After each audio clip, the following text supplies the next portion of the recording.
नमस्कार सम्पूर्ण टिकटक प्रेमी साथीहरू र साहित्यिक प्रेमी मनहरूमा। म तिर्सना जेसी बागलुङबाट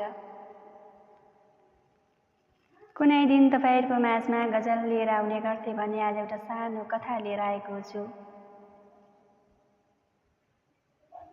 कथा अलि लामो छ, झर्को नमानी सुनेर साथ दिनुहुनेछ भन्ने पूर्ण विश्वास राख्दछु।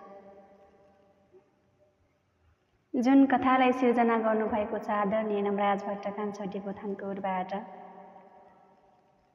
कथाको शीर्षक छ मुसु र बाघको मित्रता। कथा सुरु हुन्छ यसरी। एक समयको कुरा हो, हरियाली सुन्दरताले भरिएको चराचुरुङ्गीको चिरबिरहाटले गुन्जिएको एउटा विशाल जङ्गलमा एउटा बाठो मुसो बस्दथ्यो। ऊ सानो भए पनि दिमागमा तिखो, बुद्धिमा सानो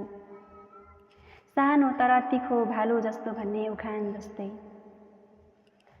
एक दिन ऊ नयाँ ठाउँ घुम्दै घुम्दै जङ्गलको गहिराईमा पुग्यो। त्यहाँ एक बाघ मासु खाँदै थियो। मुसोको उपस्थिति देख्ने बित्तिकै बाघ क्रुद्ध भयो र ठुलो गर्जन गर्यो। को आउँछ मेरो नजिक? म त शिकार खाँदैछु। तर मुसो त ढुक्क थियो। उसले हाँस्दै भन्यो, बाघ दाइ, के को शिकार गरी मासु खाँदै हुनुहुन्छ? बाघ झनै गर्जियो, म जे शिकार गरौँ मेरो कुरा, म लामो समयदेखि भोकाएको छु।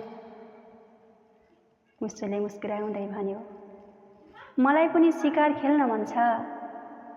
बाघ ठट्यौलो हाँस्यो र भन्यो, अरे शिकार खेल्न मन छ भने आफ्नो हैसियत अनुसार गर। सानो मुसाले बाघको शिकार के गरोस् र? मुसोले निहुरिँदै तर दृढ स्वरमा भन्यो,